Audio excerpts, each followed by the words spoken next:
ঈশান furniture Lalbagh রঞ্জিত পাড়া মুর্শিদাবাদ। তো আজকে আমাদের ক্লায়েন্ট কোথা থেকে আসা হয়েছিল ম্যাডামের? আমি প্রিয়াঙ্কা বহরমপুর থেকে আসছি। ম্যাডামের নাম হচ্ছে প্রিয়াঙ্কা মজুমদার। ম্যাডাম বহরমপুর থেকে আসছেন। তো আমাদের পেজের অনেকদিন ফলোয়ার্স, অনেকদিন ধরে আছে। হ্যাঁ, 2 বছর। 2 বছর ধরে আছে। ম্যাডামের রিকমেন্ড কি ছিল? আমার রিকমেন্ড ছিল খাট আর ড্রেসিং টেবিল। খাট আর ড্রেসিং টেবিল ম্যাডামের রিকমেন্ড ছিল সিপি সেগুনের। তো ম্যাডাম যে খাটটা পছন্দ করেছেন সেই খাটটা দেখান, একদম সিপি সেগুনের টপ মডেল পিউ পলিশ। আর ড্রেসিং যেটা পছন্দ করেছেন সেটা ওই সাইডে আছে, পরে দেখাচ্ছি।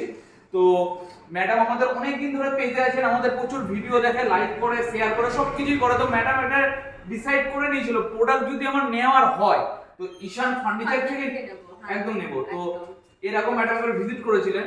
তো আজ ভিজিট করে আপনি প্রোডাক্ট বুকিং করে আর আমাদের প্রাইস রিজনেবল, যে প্রাইসটা, যে ব্যবহারটা, যে ডেলিভারি সিস্টেম, এগুলো আপনার কেমন লেগেছে একটু কাইন্ডলি একটু বলে দিন।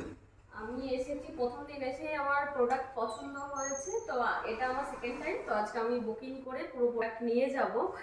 তো আপনারাও আসুন, দেখুন ঈশান ফার্নিচারের হিউজ কালেকশন আর রিজনেবল প্রাইস। তো আপনারা সত্তর যোগাযোগ করুন, খুব দারুণ দারুণ কালেকশন আছে ঈশান ফার্নিচারে। আমি 2 বছর ধরে এনাদের ফলোয়ার্স। সো আমিও রেকমেন্ড করব, আপনারা আসুন, যোগাযোগ তো করুন। আর দেরি না করে নিজের ঘরকে মনের মতন সাজাতে গেলে কোথায় আসতে হবে? আপনাকে ঈশান ফার্নিচার, ঠিকানা লালবাগ রঞ্জিত পাড়া মুর্শিদাবাদ। Thanks for watching.